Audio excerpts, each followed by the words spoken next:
out, we will still allow you to refer to it as we go along. We want you to exhaust your opportunity completely. Governor?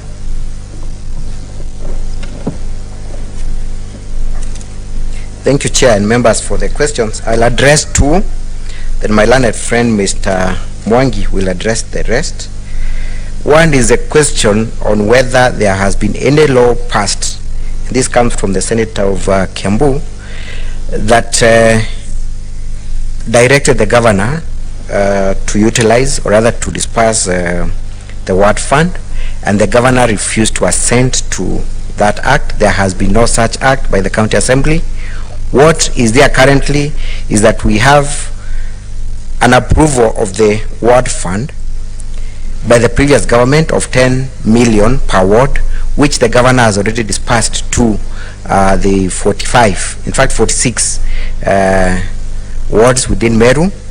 But what the MCAs were doing is to demand an extra, because there was some disbursement which was not clear from the previous governments of 20 million, 25 million, and you see that from record from the previous governments. So they wanted the governor to continue with that trend, and the governor said, I'll only do that within what the law provides. And to that extent, the governor sought an advisory from the Controller of Budget.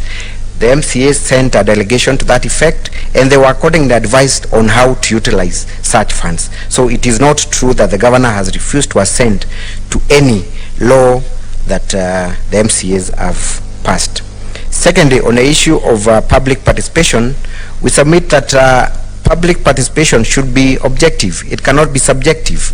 And that's why you cannot be the investigator, the accuser, and the judge at the same time. So if the MCAs have appended their signature on the impeachment motion, then it defeats logic for them again to preside over the public participation exercise, where they choose who speaks and what even goes into the content of those proceedings. So it's only fair that maybe the office of the clerk or any other body should preside over public participation. Otherwise, there would be no unfairness if the very person who is accusing you is the very person who is collecting views, compiling reports, then purporting to say this is what the public are saying. And we'll be able to demonstrate that indeed most of the people that were against the impeachment were either bad, they were beaten up, and were not allowed to give their views. My learned friend, Mr. Mwangi, will take you through the rest.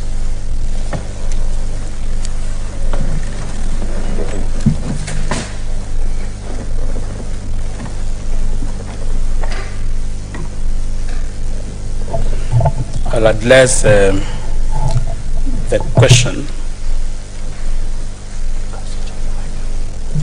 The question, what is the position of the governor's political comments in view of Articles 179 and Sections 30 of the County Government Act, in light of the governor being the chief executive officer of the county?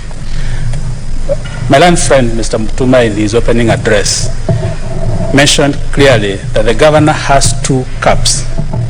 He has the policy and the technical cap when it comes to execution of his functions.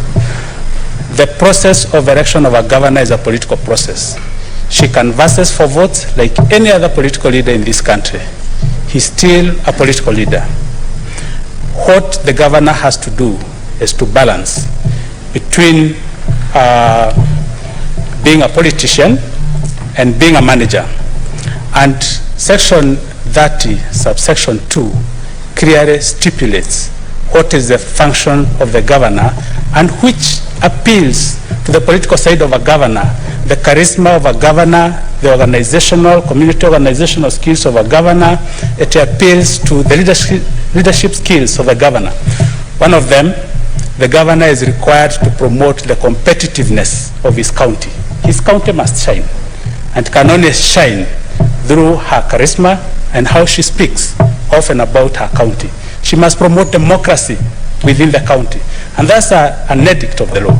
So the fact that the governor is the chief executive officer of the county does not in itself mean she cannot make a political statement. Honorable Chairman and honorable members, many occasions the governor is invited by communities and she's told, we have an issue, we need to have a conversation. She goes to the ground, and questions are raised impromptu. At the spur of the moment, the governor will have to make a statement. What Mr. Mutoma indicated is a calling for the governor to inspire hope where there is hopelessness, and also to give a word that we hold the community. And Honorable Chairman and Honorable Committee, we are going to demonstrate many occasions of this nature, and some of them have been blown out of proportion, but we are going to show how the governor dealt with those situations. She's been termed passionate and emotional, but she's not been unable to manage her emotions and her passion, but she has used her passion to be a better manager and a better politician and a speaker for her country. We are going to demonstrate this with evidence. I think that's all on the issues, unless there is an issue we have inadvertently forgotten to address. You're welcome. Yeah.